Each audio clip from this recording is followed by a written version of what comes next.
Road में भी जैसे अभी 6 लेन का परमिशन हमको मिल गया। हमने नितिन गडकरी जी को बोले कि 6 लेन नहीं, हमको 8 लेन चाहिए, क्योंकि जितना भीड़ हो रहा है और उनको फोकस करने के लिए हम चाहते हैं इसी आधार पर। और जब हमने मोदी जी को भी, honourable prime minister Modi ji को जब हमने लास्ट टाइम में हमने मिले थे, हम पूरी इंटरनेशनल एयरपोर्ट बारे में हमने प्रस्ताव रखते हुए जो करने के लिए आशीर्वाद देने के लिए बोले, तो मोदी जी बोले उसको करना चाहिए भाई, आप करो, लेकिन आपने उसी जहाँ करने जा रहे हैं आप देखे कि नहीं, उसी ज़मीन कहाँ है, कैसे है। मैंने बोले मैंने जानता हूँ कहाँ है, लेकिन मैंने देखने के लिए नहीं गया। तो पहले जाके देखो। और जैसे इतना समुद्र के तट पर हो रहा है, और जैसे वहाँ जो टेकअप करेगा और लैंडिंग करेगा वो समुद्र तरफ से आते हुए लैंड में आएगा, और वहाँ कई बिल्डिंग या कोई भी कुछ नहीं रहेगा। जैसे सी का लेवल पर आप ऐसे करो, और अच्छा ढंग से करते हुए आप सिविल एविएशन के डिपार्टमेंट के और मंत्री लोगों के साथ बातचीत करते हुए वो मेरे को परामर्श दिए थे। और मैंने सोचे थे आप दोनों के पास जाते हुए बातचीत करने के लिए, लेकिन आपने स्वयं वहाँ चले आए, तो निश्चित रूप से वो हमारे लिए बहुत ग्रीन सिग्नल भी है। और वो जो पूरी इंटरनेशनल एयरपोर्ट जो बनने जाएगा वो भी निश्चित रूप से ग्रीन फील्ड में ही होने जा रहा है। It is my great honour to welcome you all to this temple city of Bhubaneswar. With the divine blessing of Lord Jagannath, Odisha has always been a confluence of heritage and tradition. Today, it also reflects the aspirations of a new modern Odisha. This conference is an important step towards strengthening the role of the eastern region in India's aviation growth. Together, we aim to chart a course for Purvoday in civil aviation, the rise of the East through the aviation sector. I salute the advisory leadership of our Honorable Prime Minister Sri Narendra Modi ji, who has truly democratized air travel through the उड़ान उड़े देश के आम नागरिक scheme. प्रधानमंत्री जी के भाषा में हवाई चप्पल पहनने वाले भी हवाई जहाज में यात्रा करेंगे। और आज सचमुच देश के आम से आम नागरिक भी हवाई जहाज में देश विदेश जा रहे हैं। हम भी उड़ीसा में इसी सिद्धांत के साथ एविएशन सेक्टर की प्रगति के लिए निरंतर काम कर रहे हैं। मैं आप सबको बताना चाहूँगा कि उड़ीसा 2036 में हमारा राज्य एक स्वतंत्र राज्य बनने की 100 साल पूरा करेगी। इसलिए उड़ीसा वासियों के सपनों को पूरा करने के लिए हम एक विजन के साथ काम कर रहे हैं। इसी आधार पर हमारा जो हमने एक विजन बना लिया है, विजन 2036 एंड 2047। इसी आधार पर हमारा जो पहला सोपान है उड़ीसा प्रदेश गठन की 100 साल मनाने के लिए, इसी आधार पर एक सोपान और एक 2047 जैसे हम माननीय प्रधानमंत्री जी का जो संकल्प है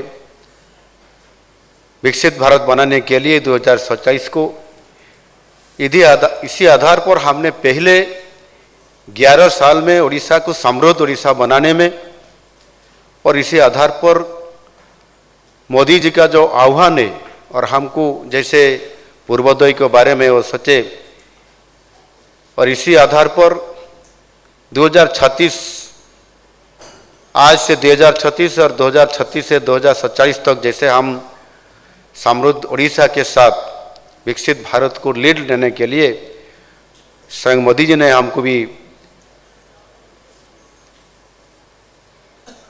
आदेश दिए कि आपको ही लीड करते हुए विकसित भारत को आगे बढ़ाना पड़ेगा। इसी आधार पर ग्रोथ इंजन के नाते उड़ीसा 2027 विकसित भारत करने के लिए, हम लीड करने के लिए जो हमको परामर्श दिए हैं, हमको आह्वान दिए हैं, इसी आधार पर आज हमने इसी आधार पर काम कर रहे हैं। इसलिए उड़ीसा वासियों के सपनों को पूरा करने के लिए हम एक विजन के साथ जो काम कर रहे हैं, निश्चित रूप से मोदी जी का विकसित भारत बनाने के लिए हमारा जो संकल्प सबका है, इसी आधार पर हर डिपार्टमेंट का और हर शक्तियों का साथ, जैसे हम इकोनॉमिक हमारा वृद्धि कैसे होगा और हमने कैसे आगे बढ़ेंगे, इसी आधार पर हमने काम कर रहे हैं। विकसित भारत के लिए प्रधानमंत्री जी पूर्वोदय के ऊपर जो 3.0 का जो सरकार आया है, इसी क्षण में ही वो बात रखते हुए बोले और जोर भी दे रहे हैं कि वो हम सब के लिए एक बहुत बड़ा अपॉर्चुनिटी है। हम सब मिल के आगे बढ़ने के लिए हमारा जो सोच है, इसी आधार पर हम आज भी काम कर रहे हैं। इससे बड़े विजन के साथ हम जो आगे बढ़ रहे हैं और आगे चल के सब क्षेत्रों में हमारा विकास करने के लिए हम भी चाहते हैं। इकोनॉमिक एक्टिविटीज और भी आगे बढ़ाएंगे और इसके लिए एविएशन सेक्टर में हमारा सबसे ज़्यादा बढ़ाने के लिए और उनका ग्रोथ करने के लिए हम बहुत ज़रूरी मानते हैं। उड़ीसा में एविएशन सेक्टर इंफ्रास्ट्रक्चर के विकास में भारत सरकार के सहयोग के लिए मैं निश्चित रूप से आज डिपार्टमेंट जैसे काम कर रहा है और हमको थोड़ा उड़ीसा के लिए जो पूर्वोदय बारे में जैसे हमारे लिए भी उनका फोकस से चिंता कर रहे हैं, निश्चित रूप से मैं धन्यवाद देता हूं। अभी उड़ीसा में उड़ान योजना के तहत 3 एयरपोर्ट्स है और 6 एयर रोड्स है। नेशनल एविएशन पॉलिसी के तहत हमने उड़ीसा में एक सिविल एविएशन पॉलिसी बनाया है। इसी पॉलिसी के अंदर हम एक न्यू डेस्टिनेशन पॉलिसी बनाया है। इस इनिशिएटिव में हम एयरलाइंस संस्थाओं को आंशिक रिस्क शेयरिंग के साथ उड़ीसा में नई रूट्स में विमान उड़ाने के लिए बढ़ावा दे रहे हैं। यह पॉलिसी बहुत अच्छा काम कर रहा है।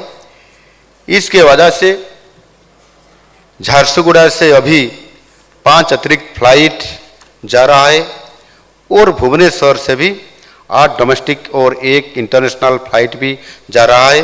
वो 1 साल के अंदर जो हमारा उड़ीसा में नया सरकार आने के बाद और हमने जैसे किसी विमान उड़ाने में हम जैसे जोर दिया है, इसी आधार पर हमने 1 साल के अंदर इतना हम आज जोड़ सकें। मुझे ये कहना है कि खुशी हो रहा है कि हमारे नई सरकार आने के बाद पिछले जो हमारा आज सरकार आने से 14 महीना हो गया और इसी आधार पर हमने इतना सेंट्रल सिविल एविएशन की तरफ से जैसे हमको सहयोग मिला और हमने समुदाय 15 नई डेस्टिनेशन के साथ जुड़ गए हैं। हमारी यही पॉलिसी ओडिशा को जातीय और अंतर्जातीय एविएशन नेटवर्क के साथ जोड़ने में निश्चित रूप से हम सफल होते हुए और आगे बढ़ने के लिए भी कोशिश कर रहे हैं। हम इसी क्षेत्र में ओडिशा को आगे ले जाने के लिए इंफ्रास्ट्रक्चर और स्किल डेवलपमेंट के ऊपर भी जोर दे रहे हैं।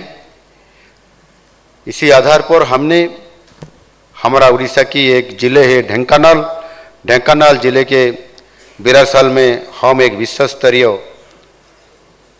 एविएशन ट्रेनिंग हब बनाने जा रहे हैं। और भुवनेश्वर में हम एक state of the art maintenance, repairing, overhaul facility बना रहे हैं। इसके साथ हमारे एयरपोर्ट्स के लिए हम एक प्रोग्रेसिव लैंड अलॉटमेंट पॉलिसी ला रहे हैं। इसके तहत हमारे एयरपोर्ट्स के अंदर फ्लाइंग ट्रेनिंग, यूएवी ट्रेनिंग और एयर स्पोर्ट्स एक्टिविटीज हो पाएगा।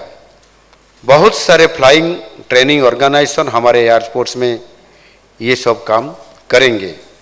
हमारे जो अनयूज्ड एयर स्ट्रिप है, हम उसे एयरपोर्ट्स के रूप में विकसित कर रहे हैं।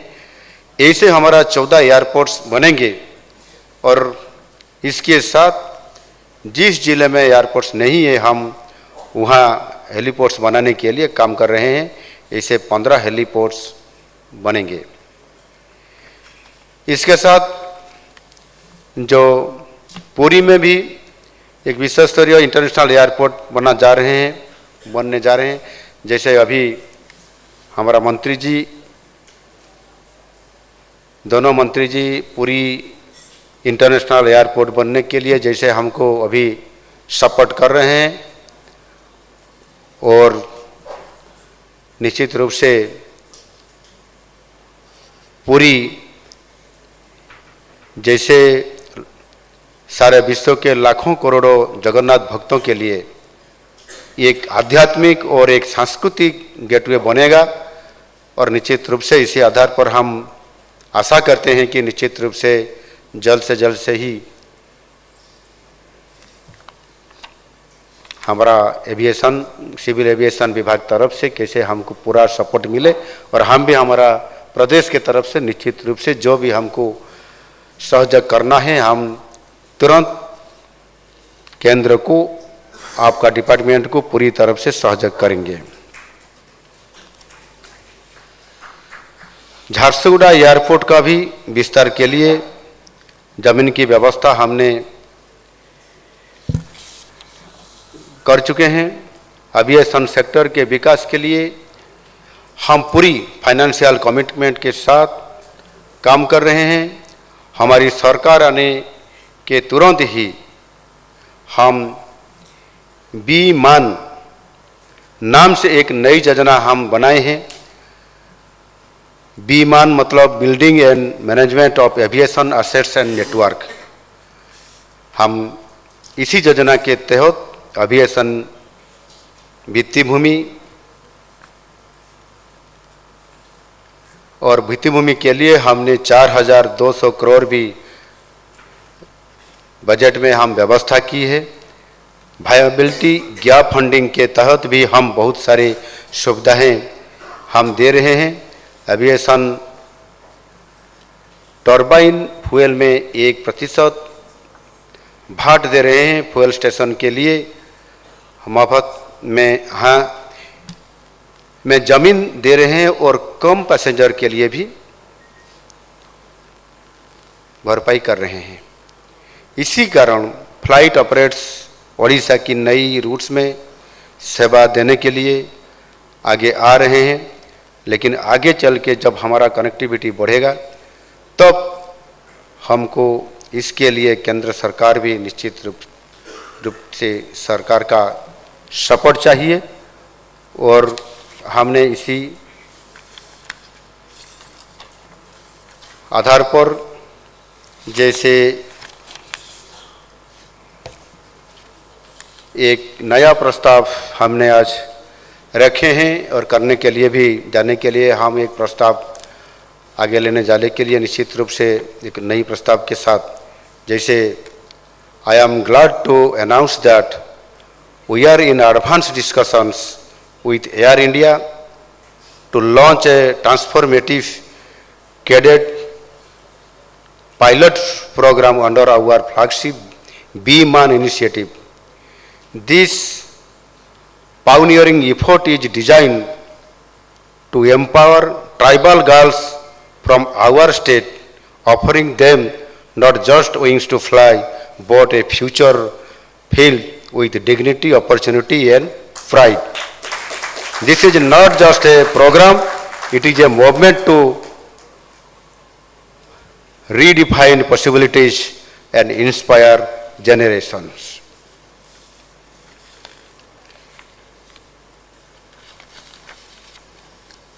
Friends, aviation is not just about airports and flights. It is about connecting our people's aspirations with opportunities, boosting our economy, and realizing the dream of a Viksit Bharat 2047.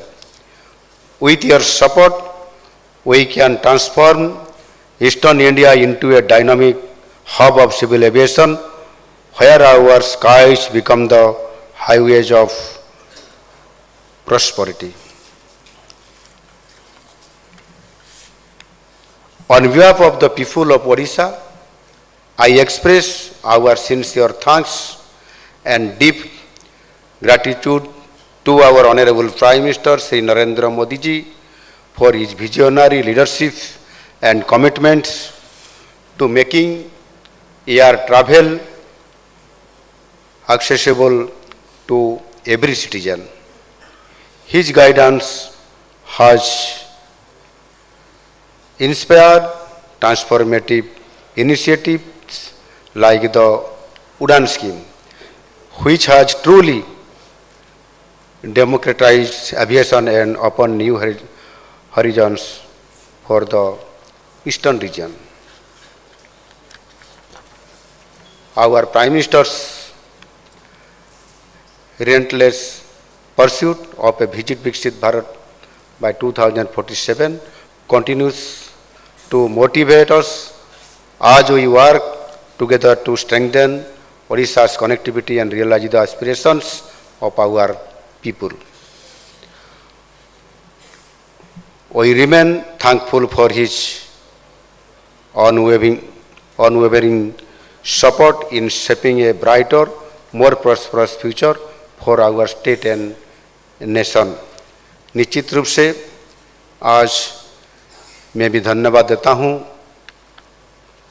हमारा उड़ीसा सरकार तरफ से अपने जैसे उड़ीसा में इसी कार्यक्रम को आज पसंद करते हुए चूज कर लिए हैं कि उड़ीसा में प्रोग्राम हो जाए, तो निश्चित रूप से हम स्वागत करते हुए जैसे निश्चित रूप से जब आज जैसे हमारा सरकार आने के बाद, जैसे डबल इंजन का सरकार भी हमारा आने के बाद और प्रधानमंत्री मोदी जी ने जैसे हमको एक अच्छा संभावना राज्य के नाते जैसे घोषणा किए हैं संसद भवन में, और एक ग्रोथ इंजन के नाते उड़ीसा आगे बढ़ेगा विकसित भारत को लेने के लिए। इसी आधार पर जैसे आज जैसे एक साल में करीब 20 से ज़्यादा बैठक और कॉन्फ्रेंस और वर्कशॉप जैसे हमारा उड़ीसा में ज़्यादा से ज़्यादा भुवनेश्वर में और पुरी में जैसे हो रहा है, निश्चित रूप से हम पूर्वोदय के बारे में जैसे प्रधानमंत्री जी सोच रहे हैं और सारी के सारी डिपार्टमेंट का कार्यक्रम के साथ कैसे उड़ीसा को हम पूर्वोदय के नाते आगे बढ़ने के लिए सेंटर चाहता और हम भी इसी आधार पर आज काम करने के लिए हम स्वयं हमारा सारी मंत्रिपरिषद के सदस्य के साथ काम कर रहा हूँ। निश्चित रूप से आज इसी क्षेत्र में भी और जैसे आज पूरी के लिए हमारा मंत्री महोदय सोचे हैं उसको एक अंतर्जातीय विमान एक इंटरनेशनल एयरपोर्ट बनाने में जैसे सोच में रखे हैं, और निश्चित रूप से हमने भी कोई एयर से जोड़ने के लिए और एक रोड में भी जैसे अभी 6 लेन का परमिशन हमको मिल गया। हमने नितिन गडकरी जी को बोले कि 6 लेन नहीं, हमको 8 लेन चाहिए, क्योंकि जितना भीड़ हो रहा है और उनको फोकस करने के लिए हम चाहते हैं इसी आधार पर। और जब हमने मोदी जी को भी honourable prime minister Modi ji को जब हमने लास्ट टाइम में हमने मिले थे, हम पूरी इंटरनेशनल एयरपोर्ट बारे में हमने प्रस्ताव रखते हुए जो करने के लिए आशीर्वाद देने के लिए बोले, तो मोदी जी बोले उसको करना चाहिए भाई, आप करो, लेकिन आपने उसी जहाँ करने जा रहे हैं आप देखे कि नहीं, उसी ज़मीन कहाँ है कैसे है। मैंने बोले मैंने जानता हूँ कहाँ है लेकिन मैंने देखने के लिए नहीं गया। तो पहले जाके देखो। और जैसे इतना समुद्र के तट पर हो रहा है और जैसे वहाँ जो टेकअप करेगा और लैंडिंग करेगा वो समुद्र तरफ से आते हुए लैंड में आएगा और वहाँ कई बिल्डिंग या कोई भी कुछ नहीं रहेगा। जैसे सी का लेवल पर आप ऐसे करो और अच्छा ढंग से करते हुए आप सिविल एविएशन के डिपार्टमेंट के और मंत्री लोगों के साथ बातचीत करते हुए वो मेरे को परामर्श दिए थे। और मैंने सोचे थे आप दोनों के पास जाते हुए बातचीत करने के लिए, लेकिन आपने स्वयं वहाँ चले आए। तो निश्चित रूप से वो हमारे लिए बहुत ग्रीन सिग्नल भी है। और वो जो पूरी इंटरनेशनल एयरपोर्ट जो बनने जाएगा वो भी निश्चित रूप से ग्रीन फील्ड में ही होने जा रहा है। और निश्चित रूप से पुरी के साथ पारादीप भी है और उनके साथ साथ और भी हम कोई हमारा एयरपोर्ट जैसे हमने प्रस्ताव रखे हैं अगले दिन में। निश्चित रूप से आज उनका इंफ्रास्ट्रक्चर के साथ कैसे हमारा साधारण नागरिक को हम उसे जोड़ सकते हैं उसी आधार पर हम काम कर रहे हैं। निश्चित रूप से हम आशा व्यक्त करते हैं कि आप लोगों का सबका सहयोग से हमारा आज जैसे हमने ज़्यादा से ज़्यादा हम हमारा भुवनेश्वर से पहले अंडमान को भी पोर्ट ब्लेयर को कम्युनिकेशन नहीं था लेकिन अब जुड़ गया।